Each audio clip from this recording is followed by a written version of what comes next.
Welcome to the Columbus Report on Waycross Community Media. I'm Dana Gagnon, Government Programming Coordinator, and this month the news from Columbus is all about the transportation budget. Ohio's Department of Transportation has the job of keeping the state's roads and bridges safe, but according to the Department of Transportation Director, Jack Marchbanks, current funding leaves the department short. The current gas tax in Ohio, which is 28 cents per gallon, has not increased since 2005. Although inflation means that money doesn't go as far. And thanks to more fuel-efficient cars, Ohioans are buying less gas as well. Previous administrations decided to make up the difference needed for road maintenance by borrowing against future gas tax revenue and against future tolls from the Ohio Turnpike. This helped with statewide maintenance, but left nothing to share with county or local governments. Last week, the Ohio Senate and House of Representatives passed an additional 10.5 cents per gallon gas tax, also 19 cents per gallon for diesel. The tax increase is expected to raise $865 million a year in additional revenue. This will be split 55-45 between state and local government. Ohio's gas tax is lower than neighboring states except for Kentucky. Kentucky has 26 cents a gallon gas tax. According to the American Petroleum Institute, the gas tax in Pennsylvania is 58.7 cents per gallon. In Michigan, it's 44.1 cents per gallon, and in Indiana, it's 42.9 cents a gallon. The gas tax increase will take effect on July 1st. Another interesting aspect of this transportation budget is a provision to get rid of the front license plate requirement for your car. Although law enforcement officials warn that front license plates are often an important clue for solving crime, auto manufacturers have been embedding more and more technology into the front bumper, making it a bad place to drill holes. 19 other states do not have front plate requirements. The front plate requirement will go away on July 1st of 2020. Although you'll still be able to order a second plate for vanity purposes or to assist law enforcement. On April 2nd, Governor Mike DeWine took some time for statements and questions about the gas tax and the new transportation budget. Let's take a look at that now.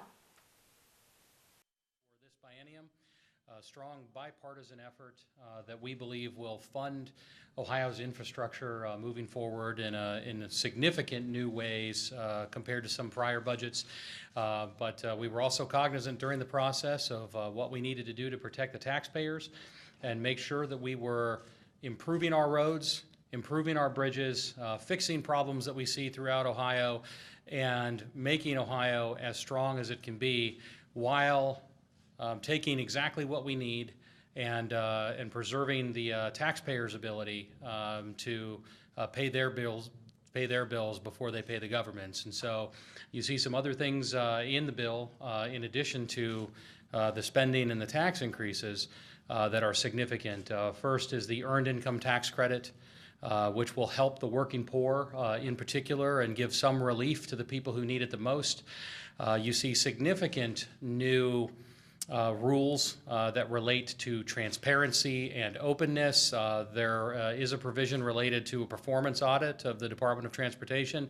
I believe there are provisions as well related to performance audits of transit systems. We will have information on every gas pump in the state of Ohio showing people what they're paying in taxes. And I believe that numerous organizations that are receiving funding will also have to maintain websites or provide public information otherwise about how those dollars are being spent, so that we know that your hard-earned money, your dollars that are raised through the motor fuel tax are being spent on roads, on bridges, and doing the things that we expect government to do. And when we look at what government's primary functions are, there are a few. Providing for A strong public education is one of them.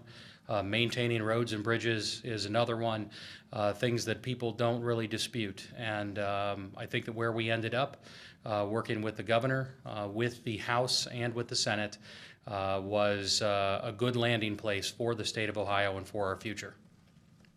Mr. Speaker? Thank you very much. Yes, first of all, I'd like to thank Governor DeWine for his leadership in bringing this forward. It takes a lot of courage when you come into an office like the governor of the state of Ohio and you're presented with a dilemma like Governor DeWine was presented with. And it would have been easy for him to say, oh, we're going to borrow a little bit of money and we'll kick the can down the road. But that was not what Governor DeWine decided to do, and I think all Ohioans should appreciate that. One thing that is important is the study commission that was developed within the transportation budget, the Road to Ohio's Future. You know, we're evolving as a state like we are as a nation, and the way we use our cars and the amount of gallons we use and the type of fuel we're going to be using going forward into the future is all going to change, and it's changing very rapidly. And so when you look at this budget, yes, it's probably going to be satisfactory for 5 years, maybe 6 years. But in the time between, for the next year or so, we're going to be studying very closely with our partners, with the Department of Transportation, as well as other experts, to find out what Ohio is going to look like down the road, and how are we going to pay for our roads and pay for our infrastructure moving forward, and making certain that Ohio maintains their place as a leader in transportation in this country. So I think it's a very forth-looking budget. It's one that I think all of us, while it's always difficult to say we want to invest more money in anything, if we're going to invest more money in transportation and the way that folks get to work, the way we move goods and services, it behooves us as a state to continue to be a leader in this nation. So I'm very proud of the work that we all did together. I appreciate both Amelia Sykes and Senator Yuko and their caucuses coming forward, the work of President Obhoff and the work of Governor DeWine in order for us to work this through. So thank you all.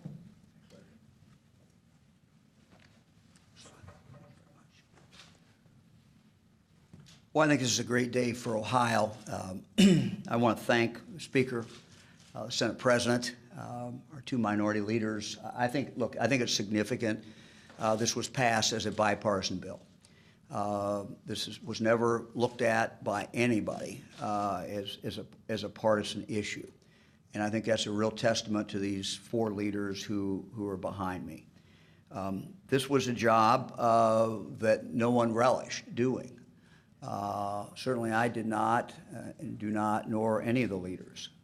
But this is something that frankly had to be done if this state was going to move forward. It had to be done if we were going to keep our families safe. The real disagreement that you saw was over how long a time that we were going to focus on fixing this problem. And it became clear to me that the legislature looked at this a little differently than I did. Their point, I think, was very well taken. We disagreed about it, but it was certainly a legitimate point, and that is that things are changing. As our cars change, the situation in a few years may be very, very different. So we ended up with what I think is money that we need to keep our roads in decent order, to keep them up the way we have kept them up historically in the past, to have some money for safety and to have some money for the new projects. So I'm very, very pleased with where we are, and I really want to thank all the members of the General Assembly for approaching this in the way that they did. This is not something that we wanted to all have to tackle very, very quickly. But I think they were surprised, as I was, of the depth of the problem. And so we started really with zero, and we have come a long way. This will provide the money that we need to move this great state forward. Thank you. Do you have any line item I'll take a look at it. Don't know that. I think it's important that we will certainly look at this bill as we look at any bill, but it's important that this be signed very quickly and the state move forward. So you can expect that to happen as soon as the paperwork can get done and as soon as we can have a chance to go through the entire bill. But you know, the negotiations were over the amounts, and I think we all have ended up at a place where we're all very, very comfortable, and I think, again, it's something that is great for the people of Ohio. Governor, you originally asked for 18 cents. You obviously did not get that on the gasoline side of things. Talk about how that is going to affect things moving forward. You said without 18 cents, we're not going to be able to do all of these things. What's the future look like now? Yeah, I mean, the real difference is not in the first year or the second year. The real difference you see between how we approach this is I was trying to get a fix for 10 years. Look, that may have been overly ambitious to try to do that. We've got a fix for a few years. And, you know, that's the position of the House and the position of the Senate. I respect that. That's where they wanted to be. But if you look at the first couple years, the money is there. The money's there in the first couple years. And so I'm happy with where we are. Look, we faced a crisis. We had to fix the crisis. We are fixing the crisis today by the action taken by the Senate and the House. And again, people had to, I think, get really up to speed and see the gravity of the problem. It was not apparent. It has not been apparent. That's what's been so difficult about this. It's not been apparent because we borrowed over the last 8 years. Money was borrowed on 2 separate occasions, significant chunk of money. It was thrown in, and it sort of leveled things out, and you really didn't see the structural deficit that we have, where $1 of tax in 2005 is now worth 59 cents. And so that is, you know, I think it took a while for people to understand the gravity of it. Look, I didn't understand it when I first started looking at it. So. How is the delay going to affect ODOT going forward? Are they going to have to make any changes? I don't think that's going to be a problem. We're going to get this bill signed very quickly, so we're not going to have a problem.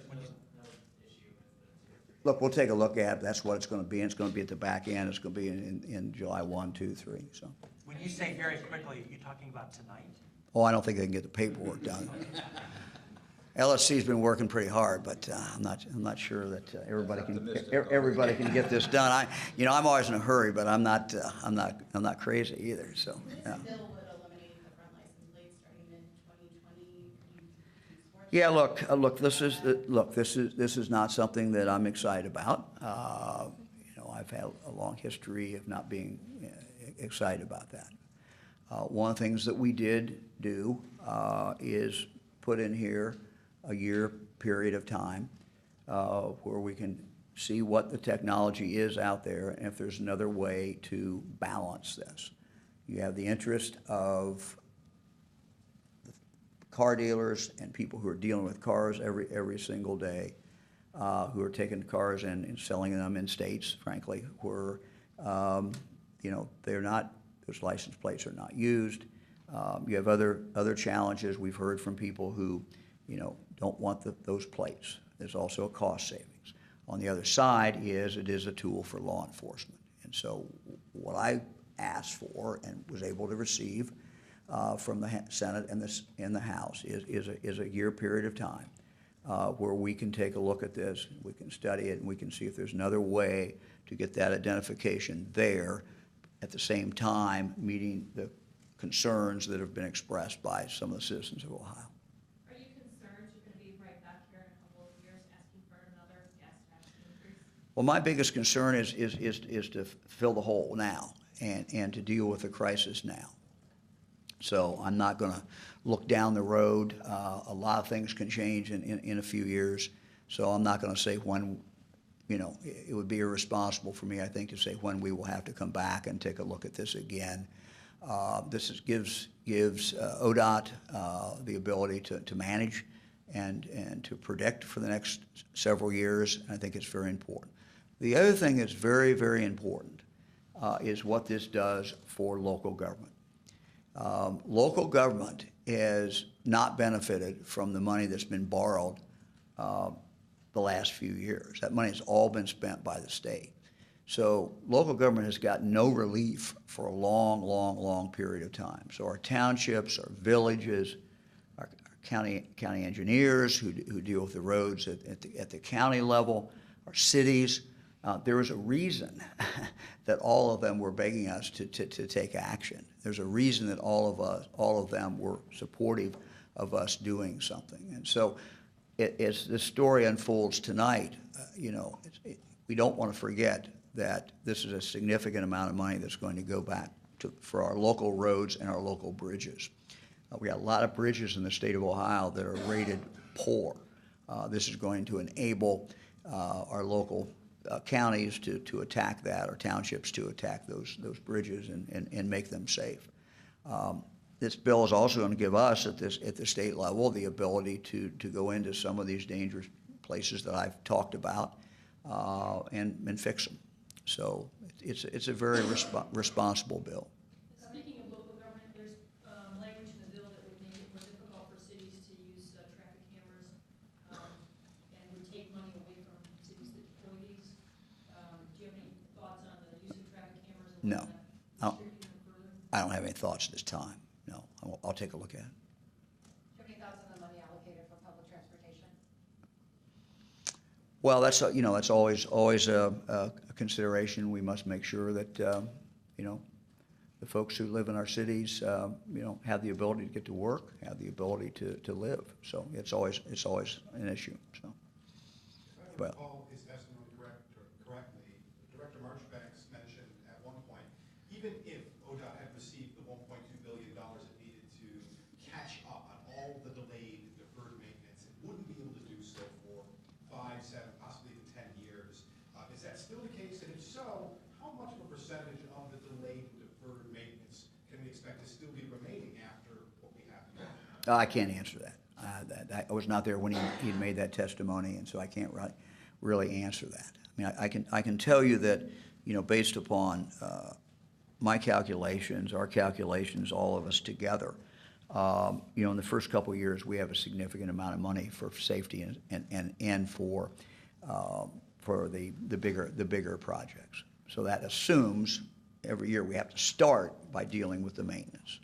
And yes, there has been deferred maintenance, and yes, we have to catch up with that. There's no doubt about that. Do you guys have a breakdown, or maybe Director Marchbanks might have a breakdown of, like, with the new money, how much is going to safety, how much is going to new projects, how much is going to? No, that's going to be something that we will be talking about in the days ahead. I can give you a rough idea of the amount of money that together it will be available for safety and for what we call the track projects. And it's roughly, if my figures are right here, and someone can correct me, but the first year it's $267 million, second year it's $215 million. Third year drops to $146 million. Question for the Senate President. A couple of weeks ago, the Senate passed a 6-cent increase. Sure. Today we passed an 11-cent. I guess, how did you get between those two numbers? Well, I think frankly that politics is the art of compromise. And first of all, I think the 6 cents was actually, in terms of purchasing power for ODOT, worth more than you realize, because there were other policy changes made in the bill that spent more money on the roads. So, for example, when we swapped out federal flex funds for GRF for transit, that freed up those flex funds to go back into the highway system, and that's something that the Speaker and I spoke about pretty early on, that maybe that was a better way to do that.